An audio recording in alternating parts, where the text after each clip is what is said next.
ഇപ്പോൾ ഇത്രയും തിരക്ക് പിടിച്ചിട്ടുള്ള ഒരു ENT സർജൻ ഇങ്ങനെ ഒരു പ്രൊഫഷനിലേക്ക്, അതായത് ന്യൂട്രീഷണൽ ട്രീറ്റ്മെൻറ്റ് എന്ന് പറയുമ്പോൾ കുറച്ചുകൂടി ഡിഫറെൻറ്റ് ടൈമല്ലേ, ആ ഒരു ഡിഫറൻസ് എങ്ങനെയായിരുന്നു? ഈ 22 കൊല്ലക്കാലം ഒരു ദിവസം പോലും ഞാൻ ഓഫ് എടുത്തു. ഇവിടെ അല്ലെങ്കിൽ വേറൊരു സ്ഥലത്തായിരിക്കും, അവിടെ ഈ പണി തന്നെ അവിടെ ചെയ്യും. ഒന്നേ പഠിപ്പിക്കും, അല്ലെങ്കിൽ വല്ലവരും വന്ന് അവരുടെ പ്രശ്നങ്ങൾ പറയും, ഞാൻ എന്നെ കൊണ്ട് കഴിയുന്നത്. ഞാൻ വർക്ക് ചെയ്തതായിട്ട് പോലും എനിക്ക് തോന്നുന്നില്ല. കാരണം എനിക്ക് ഇൻട്രസ്റ്റ് ഉള്ളൊരു കാര്യം ചെയ്യുമ്പോൾ എനിക്ക് ഞാനിത് എന്തെങ്കിലും ഒരു വർക്ക് ചെയ്യുകയാണെന്ന് പോലും എനിക്ക് ഫീൽ ചെയ്തു.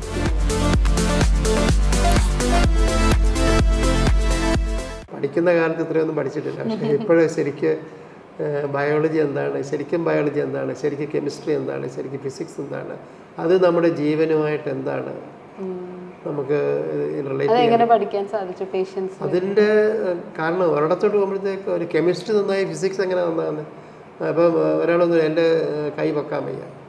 അപ്പോൾ ഞാൻ പറയാം ബയോകെമിക്കൽ ഇതെല്ലാം കറക്റ്റ് ചെയ്യാം, അതുകൊണ്ട് എങ്ങനെ കൈ വെക്കാൻ പറ്റുന്നത്? സോ കെമിസ്ട്രി അപ്പോൾ ശരിക്കും പറഞ്ഞാൽ അന്നേരമാണല്ലോ കെമിസ്ട്രി ഇപ്പോൾ ഫിസിക്സിലോട്ട് ഫിസിക്കൽ ആക്ഷനിലേക്ക് പോവാണ്. അപ്പം പണ്ട് എനിക്കെന്താ ഇവിടുത്തെ ഫേമസ് ആക്ടർ പറഞ്ഞ പോലെ ചില ഫിലിം ആക്ടൊക്കെ ചെയ്യുമ്പോൾ ഇത് ഞങ്ങളുടെ കെമിസ്ട്രി മാച്ച് ചെയ്യുന്നില്ല, കൊണ്ട് അഭിനയിക്കാൻ പറ്റില്ല എന്ന് പറയും. അപ്പം അന്നൊക്കെ നമ്മളിപ്പോൾ തമാശ എടുത്തു. ഇപ്പോൾ ശരിയാണ്, കെമിസ്ട്രി മാച്ച് ചെയ്യുക എന്ന് പറഞ്ഞാൽ ആ കെമിക്കൽ റിയാക്ഷനാണ് വ്യക്തിയായിട്ടിരിക്കുന്നത്. പക്ഷേ വ്യക്തിയായിട്ടിരിക്കുന്നത് അവരുടെ ആക്ഷൻ കൊണ്ടാണ്, അവരുടെ പ്രവൃത്തി കൊണ്ടാണ്. ആ പ്രവൃത്തി എന്ന് പറയുന്നത് ശരിക്കും പറയുകയാണെങ്കിൽ ഫിസിക്സ് തന്നെയല്ലേ. അപ്പം ശരിക്കും പറഞ്ഞാൽ അത് നടക്കുന്നത് ഉള്ളിൽ നടക്കുന്നത്, കോശങ്ങളുള്ളിൽ നടക്കുന്ന കെമിക്കൽ റിയാക്ഷൻ. ആ കെമിക്കൽ റിയാക്ഷൻ നടക്കുന്നത് ഏതിനകത്ത് നമ്മൾ കോശം എന്ന് പറയുമ്പോൾ കോശം ഒരു ബയോളജിയായി. അപ്പം ശരിക്കും പറയുന്നത് പെർഫെക്റ്റ് ബ്ലെൻഡിങ്. അപ്പം എനിക്ക് കുറേ വർഷങ്ങൾക്ക് ശേഷം മനസ്സിലായി എന്തിനാണ് ഫിസിക്സ് കെമിസ്ട്രി ബയോളജി എടുത്താലേ മെഡിസിന് പോകാൻ പറ്റൂ എന്ന് പറയുന്നതിൻ്റെ ഒരു പുറയിലത്തെ വശം. പക്ഷെ അന്നൊക്കെ പണ്ട് ആൾക്കാർ ഡിസൈൻ ചെയ്തപ്പോൾ അവർക്ക് ഭയങ്കര ബുദ്ധിപൂർവ്വം ഡിസൈൻ ചെയ്തായിരിക്കും ഇതൊക്കെ പഠിച്ചിട്ട് നിങ്ങൾ വന്നാൽ മതി. പക്ഷേ വേറെ ലെവലിൽ നോക്കിക്കഴിഞ്ഞാൽ ഇത് അറിയാൻ വയ്യാതെ നമുക്ക് ശരിക്ക് ഒരു അസുഖത്തിനെ മാനേജ് ചെയ്യാൻ പറ്റില്ല എന്നാണ് എൻ്റെ വിശ്വാസം. പലരും പലതും ചെയ്യുമ്പോഴും ഇപ്പോൾ നമ്മൾ തന്നെ പറയാം, ഒരു ഓപ്പറേഷൻ കഴിഞ്ഞിട്ട് ഞങ്ങൾ ഫിസിയോതെറാപ്പിക്ക് വിടും. ഫിസിയോതെറാപ്പി ഫിസിക്സാണ്. ആ ഫിസിയോതെറാപ്പി നടക്കണമെങ്കിൽ നല്ലപോലെ കഴിക്കണം. അപ്പം സോ അവിടെയൊക്കെ ഇതൊക്കെ ലിങ്ക് ചെയ്യുന്നുണ്ട്. പക്ഷേ പ്രോപ്പറായിട്ട് ലിങ്ക് ചെയ്ത് കറക്റ്റായിട്ട് കൊടുക്കാൻ ഒരു ഡോക്ടർക്ക് ഇതിനെപ്പറ്റിയുള്ള ഒരു ഗ്രാഹ്യം വേണം എന്നുള്ളതാണ്. കാരണം അതേപോലെ തന്നെ അന്തരീക്ഷം എവിടെ എന്താണ് അതും അറിയണം. ഇപ്പം ഒരാൾ പറയും ഇന്ന ഫുഡ് കഴിച്ച് ഞാനിതാ കഴിക്കുന്നത്, അത് ഈ വ്യക്തി എന്ത് ടൈപ്പ് ഫുഡ് കഴിക്കുന്നു, ആ ഫുഡ് എവിടുന്ന് വരുന്നു, ഈ ലോകത്തെപ്പറ്റിയും ചുറ്റുപാടിനെ പറ്റിയും ഒരു അവയർനെസ് ഒരു ഡോക്ടർക്ക് ഉണ്ടായിരിക്കണം. അപ്പോൾ എന്നാൽ മാത്രമേ ഒരു കറക്റ്റായിട്ടൊരു ചികിത്സ നമുക്ക് കൊടുക്കാൻ കഴിയും. ഇപ്പം നമ്മളൊരു ഇന്ന ബാക്ടീരിയ, ഇന്ന വൈറസ്, ഇന്ന അസുഖം, അതിനൊരു മരുന്ന്. അപ്പോൾ ഇത് എന്തുകൊണ്ട് ഈ സമയത്ത് ഈ ബാക്ടീരിയ ഇന്ന വ്യക്തിയെ അറ്റാക്ക് ചെയ്തു, അതറിയണമെന്നുണ്ടല്ലോ ഈ അന്തരീക്ഷത്തെ പറ്റി നമുക്ക് അറിയണ്ടേ. അപ്പോൾ ഒത്തിരി കാര്യങ്ങൾ നമ്മൾ സൈഡിൽ അറിയാനുണ്ട്. അപ്പോൾ നമ്മളൊരു സ്പെഷ്യലൈസ് ചെയ്തൊരു സാധനം മാത്രം ചെയ്താൽ പോരാ. അപ്പോൾ ഈ ലിങ്ക് ചെയ്യാൻ പഠിച്ചു, അതാണ് ഒരു ബേസിക്കായിട്ട്. അപ്പം ശരിക്കും പറയുകയാണെങ്കിൽ കഴിഞ്ഞ 20 വർഷമായിട്ട് എന്തോ ചെയ്യായിരുന്നു ചോദിച്ചാൽ പഠിക്കായിരുന്നു. അപ്പം അത് പഠിക്കുക എന്ന് വെച്ച് കഴിഞ്ഞാൽ നമ്മളെ പഠിപ്പിച്ചു ആര്, നേച്ചറും പബ്ലിക്കും നാട്ടുകാരും അല്ലെങ്കിൽ രോഗികളായിട്ട് വരുന്നവരും അവരുടെ കൂടെയുള്ളവരും. എനിക്കൊന്ന് ഇപ്പം തന്നെ നിങ്ങളോട് വന്നപ്പോൾ തന്നെ ശ്രദ്ധിച്ചാണ് പറയാറുള്ളൂ, പല പേഷ്യൻസിലും അവർക്ക് 100,000 സംശയങ്ങളും ചോദ്യങ്ങളുമാണ്. അതിനൊക്കെ ഉത്തരം പറയണമെന്നുണ്ടെങ്കിൽ ഇതൊക്കെ നേരത്തെ പഠിച്ചു വെച്ചിരുന്ന പുറത്തേക്ക് വരുന്നത് മാത്രമേ ഉള്ളൂ.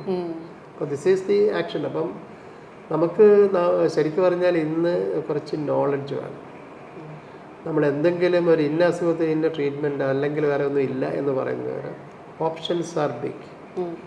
വേൾഡ് ഭയങ്കരമായിട്ട് മാറി. ഈ ലോകത്ത് എന്തിനും സാധ്യതയാണ്. കാരണം നമ്മളിത് ഡെഡ് എൻഡ് ഒന്നുമല്ല. ഒരു അസുഖം വന്ന് ചാകാനൊന്നും ഇരിക്കുന്നില്ല. അസുഖം വന്നത് വന്നു, അതിൽ നിന്ന് തിരിച്ചു വരണമെന്നുണ്ടെങ്കിൽ എന്തൊക്കെ ചെയ്യണം? ശരീരത്തിന് ആവശ്യമുള്ളത് കൊടുക്കുക. ഞാൻ രോഗത്തിനെതിരെയോ രോഗത്തിലെ ഡിസീസ് സ്പെഷ്യലൈസേഷനോ ഒരു ഓർഗൻ സ്പെഷ്യലൈസേഷനോ ട്രീറ്റ്മെൻറ്റ് ശരിയല്ലെന്നോ ഒന്നും പറയുന്നില്ല. പക്ഷേ എന്ത് ട്രീറ്റ് ചെയ്താലും ആരോഗ്യം നന്നാക്കുന്ന നല്ല കാര്യമില്ല. ഇപ്പോൾ ഞാൻ ഹെൽത്ത് കെയർ, അതായത് ഹെൽത്തിനെ മാത്രം നോക്കുന്നു, ഹെൽത്ത് ഇമ്പ്രൂവ് ചെയ്യാൻ വേണ്ടുന്ന ഉപദേശങ്ങൾ കൊടുക്കുന്നു. അതിന് വേണ്ടുന്ന ഉപദേശങ്ങൾ ശാസ്ത്രീയമായിട്ട് കൊടുക്കുന്നു. ശരിക്കും പറഞ്ഞു കഴിഞ്ഞാൽ ഡോക്ടർ പറഞ്ഞപ്പോഴേ ഞാൻ ആലോചിക്കുന്നത്, പേഷ്യൻറ്റിനെ എഡ്യൂക്കേറ്റ് ചെയ്തുകൊണ്ട് അവർക്കൊരു മോട്ടിവേഷനും കൂടെ കൊടുക്കുന്ന പോലെയാണ് ഡോക്ടർ സംസാരിക്കുന്നത്. അപ്പം എങ്ങനെയാണ് ഒരു പേഷ്യൻറ്റിന് ഇപ്പോൾ ചില ഡോക്ടേഴ്സിൻ്റെ അടുത്ത് പോയാൽ തന്നെ നമുക്ക് നമ്മുടെ അസുഖം ഒരിക്കലും മാറില്ല എന്നുള്ളൊരു ഫീലൊക്കെ കിട്ടാറുണ്ട്. പക്ഷേ ഡോക്ടറെ അടുത്ത് വരുന്ന പേഷ്യൻസ് പറഞ്ഞിട്ടുള്ളൊരു ഫീഡ്ബാക്ക് തന്നെ ഡോക്ടറിനെ കാണുമ്പോൾ തന്നെ എൻ്റെ അസുഖം പോയി എന്നുള്ളതാണ്. അതിന് വേണ്ടി എങ്ങനെയാണ് ഡോക്ടർ ആ ഒരു ട്രീറ്റ്മെൻറ്റ് രീതി? അതിൻ്റെ മാജിക് ഒന്നും അറിയില്ല. പക്ഷെ ഒരു വ്യത്യാസമുള്ളത് അവർ പലപ്പോഴും ചോദിക്കുന്ന ചോദ്യങ്ങൾക്ക് അവർക്ക് മനസ്സിലാകുന്ന രീതിയിലുള്ള ഉത്തരം പറയാൻ പറ്റുന്നു. അതായിരിക്കാം അവർക്കപ്പോൾ ആ ഉത്തരം പറയുമ്പോൾ വിശ്വാസം വരുന്നു. ഇപ്പോൾ ഒരു ബ്ലഡ് റിസൾട്ടാണോ വേറെ എന്തെങ്കിലും ആണോ എന്ന് ചോദിക്കുമ്പോഴും നമ്മളൊരു ബ്ലഡ് ടെസ്റ്റ് ചെയ്തു, ആ ചെയ്യുന്ന സമയത്തെ റിസൾട്ടാണത്. ഒരു 5 മിനിറ്റ് കഴിഞ്ഞാൽ റിസൾട്ട് വേറെ ആയിരിക്കാം. അപ്പം ആ സമയത്തുണ്ടായ റിസൾട്ടിനെ വെച്ചുകൊണ്ട് ഒരാളുടെ വിധി എഴുതാൻ പറ്റുമോ എന്ന് ചോദിച്ചു കഴിഞ്ഞാൽ ഒരിക്കലും നല്ലതല്ല. പക്ഷെ അതേസമയം ആ വ്യക്തി ആ രോഗിയുടെ പ്രയാസങ്ങൾ എന്തൊക്കെയാണ്, അവർക്ക് എന്തൊക്കെയാണ് കൺസേൺ, ഇതൊക്കെ നമ്മൾ മനസ്സിലാക്കി കഴിയുമ്പോൾ അവർക്ക് മനസ്സിലാകും നമ്മൾ പറയുന്നതിനകത്ത് എന്തുകൊണ്ടോ നിങ്ങൾക്ക് ഇത്രയും ഇതുണ്ട്, ഒരു വാല്യൂ നോക്കിയിട്ട് ആ വാല്യൂ അതുകൊണ്ട് നിങ്ങൾ അന്നത് ചെയ്യണമെന്ന് പറയുമ്പോൾ അതുപോലെ എനിക്കൊരു പ്രശ്നമില്ലായിരുന്നല്ലോ അതൊന്നും പറഞ്ഞിട്ട് കാര്യമില്ല, ഇതെങ്ങനെയാണ് എന്ന് നമ്മൾ പറയുകയാണെങ്കിൽ അവർക്ക് എന്നോടുള്ള വിശ്വാസം കുറയും. ഇപ്പം ഇതൊന്നും ഒരു പ്രശ്നമൊന്നും ഇല്ലാത്ത ഒരാൾക്ക് ചില വാല്യൂസ് അങ്ങോട്ടും ഇങ്ങോട്ടും മാറും. എവരോന്നുകൂടെ റിപ്പീറ്റ് ചെയ്യുക, വേറെ എവിടെയെങ്കിലും പോയി നോക്കുക, അല്ലെങ്കിൽ ബാലൻസ് നോക്കുക, റെഫറൻസ് റേഞ്ച് നോക്കുന്നവരും ബാലൻസ് നോക്കുക. ഇതൊക്കെയാണ് നമ്മൾ ചെയ്യുന്നത്. റേഷ്യോസ് നോക്കുക, പല വാല്യൂസും തമ്മിലുള്ള.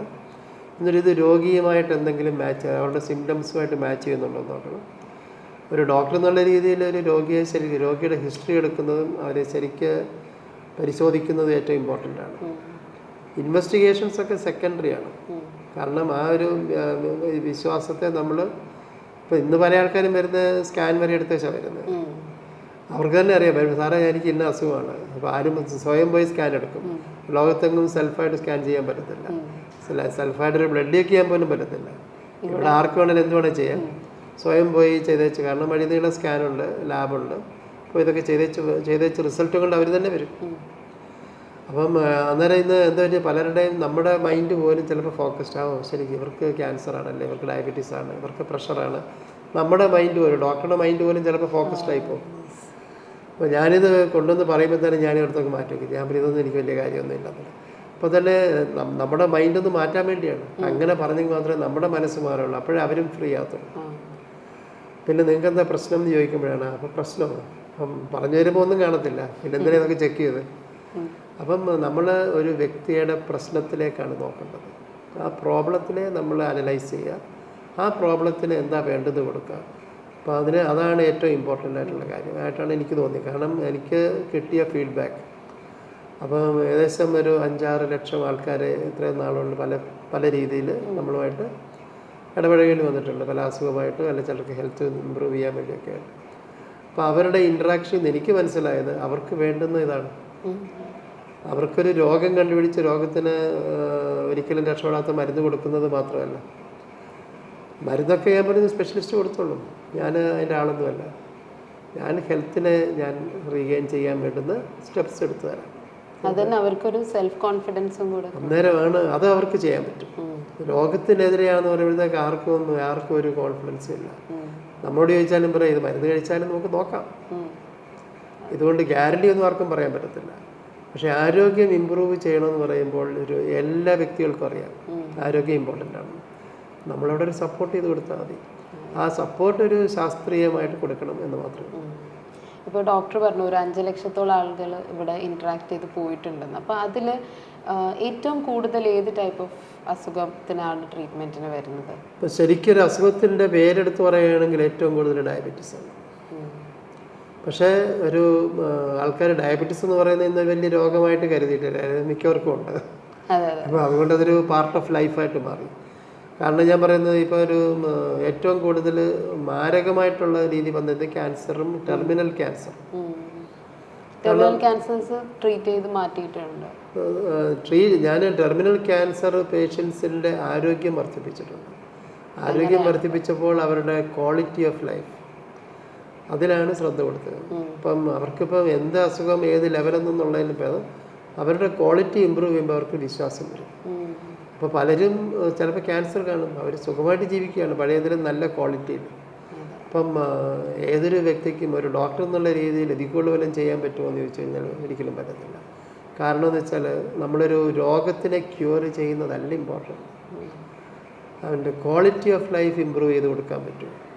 ഇന്ന് വരുന്നതിലും കുറച്ചെങ്കിലും ബെറ്റർ ആക്കാൻ പറ്റും. ഇപ്പോൾ എല്ലാവർക്കും നമ്മൾക്ക് ബെറ്റർ ആക്കാൻ പറ്റിയില്ലെങ്കിൽ നമ്മൾ പറയാം നമുക്ക് ഇന്ന് ട്രൈ ചെയ്ത് നോക്കാം. കാരണം ഒരു വലിയ പോയിസൺ അല്ലാത്തൊരു ചികിത്സാ വിധിയാണ്.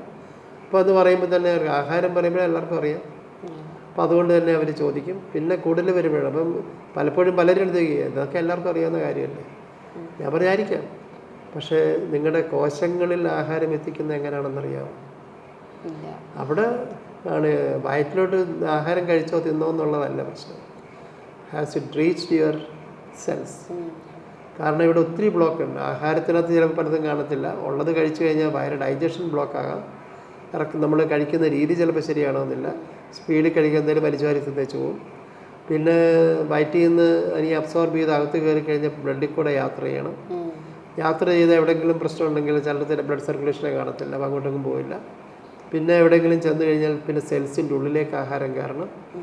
സെൽസിൻ്റെ ഉള്ളിൽ ചെല്ലുന്നത് വരെ അതിൻ്റെ ഉത്തരവാദിത്വം ആ വ്യക്തിക്ക് തന്നെയാണ്. പക്ഷെ അത് ചിലപ്പോൾ നമ്മൾ പോലെ ഞാനിതൊക്കെ കഴിച്ചാൽ എനിക്കിതിൻ്റെ ഗുണമൊന്നുമില്ല. കഴിച്ചു, പക്ഷേ അബ്സോർബ് ചെയ്യുന്നില്ല. എനിക്ക് ആദ്യമൊക്കെ ഞാൻ നല്ല വിറ്റമിൻസൊക്കെ കഴിച്ചുകൊണ്ടിരിക്കുന്നത്, പക്ഷേ എനിക്കെന്താ ഗുണമൊന്നും കിട്ടാത്തത് എന്ന് ചോദിക്കുമ്പോൾ ഞാൻ പറയുന്നത് നിങ്ങൾക്കത് അബ്സോർബ് ചെയ്ത് കാണത്തില്ല. കാരണം ആ ഭാഗം നമുക്കറിയില്ല. പിന്നെ വരുന്നത് അപ്പോൾ അതിനെ ബൈപ്പാസ് ചെയ്യാൻ പറ്റുമെങ്കിൽ ഇഞ്ചക്ഷൻ രൂപത്തിൽ. ഇന്ന് എല്ലാ ന്യൂട്രിയൻസും ഇഞ്ചക്റ്റബിൾ ഫോമിൽ അവൈലബിൾ ആണ്. അപ്പോൾ ഇഞ്ചക്റ്റബിൾ ഫോമിൽ കൊടുക്കണമെന്നുണ്ടെങ്കിൽ അതിനെപ്പറ്റി ശരിക്കും പഠിച്ച് മനസ്സിലാക്കിയിട്ട് മാത്രമേ കൊടുക്കാൻ പറ്റൂ. ചുമ്മാ അങ്ങ് അടിച്ച് കൊടുക്കാൻ പറ്റില്ല. അപ്പോൾ അത് കൊടുക്കുമ്പോൾ അതിൻ്റെ ആക്ഷൻ ബിക്കോസ് സ്റ്റൊമക്കിനെ ബൈപ്പാസ് ചെയ്ത് ബ്ലഡിനകത്ത് കയറ്റി. പിന്നെ സെൽസിനുള്ളിൽ കാരണമൊന്നുമില്ല. അപ്പോൾ ഇതെല്ലാം ഓരോ ട്രീറ്റ്മെൻറ്റിൻ്റെ വശങ്ങളാണ്. ശരിക്കും പറഞ്ഞാൽ ഒരു സ്പെഷ്യാലിറ്റിയാണ് സെല്ലുലാർ സ്പെഷ്യലൈസേഷൻ എന്ന് വേണമെങ്കിൽ വിളിക്കാം. അല്ലെങ്കിൽ മോഡേൺ മെഡിസിൻ്റെ അഡ്വാൻസ്ഡ് ഫോം ആയിരിക്കും. Is one of the most scientific advanced form of നമ്മൾ മോഡേൺ മെഡിസിൻ എന്ന് പറഞ്ഞാൽ ഏത് സിസ്റ്റത്തിനും മോഡേൺ ആകാം. അപ്പം മോഡേൺ മെഡിസിൻ എന്ന് പറയുമ്പോൾ ചൈനക്കാർ പറയും ചൈനീസ് സിസ്റ്റമാണ് ഏറ്റവും മോഡേൺ മെഡിസിൻ. അവർ പറയുന്നതിനകത്ത് വേറെ ഒന്നുമില്ല, അവർക്കെല്ലാം അറിയാം. അപ്പോൾ എന്ന് പറയുന്നവരേ ഉള്ളൂ. സോ മോഡേൺ സിസ്റ്റത്തിൽ നമുക്ക് ഇത്രയും ടെക്നോളജി അഡ്വാൻസ്മെൻറ്റും എല്ലാം ഉള്ളപ്പോൾ അത് വെച്ചുകൊണ്ട് നമുക്ക് മാക്സിമം ടെക്നോളജിയെ യൂസ് ചെയ്തും അറിവിനെ യൂസ് ചെയ്തിട്ട് ഒരാളുടെ ആരോഗ്യമല്ലേ കൊടുക്കേണ്ടത്, അല്ലാതെ കഷ്ടപ്പെടാൻ വേണ്ടിയല്ലല്ലോ.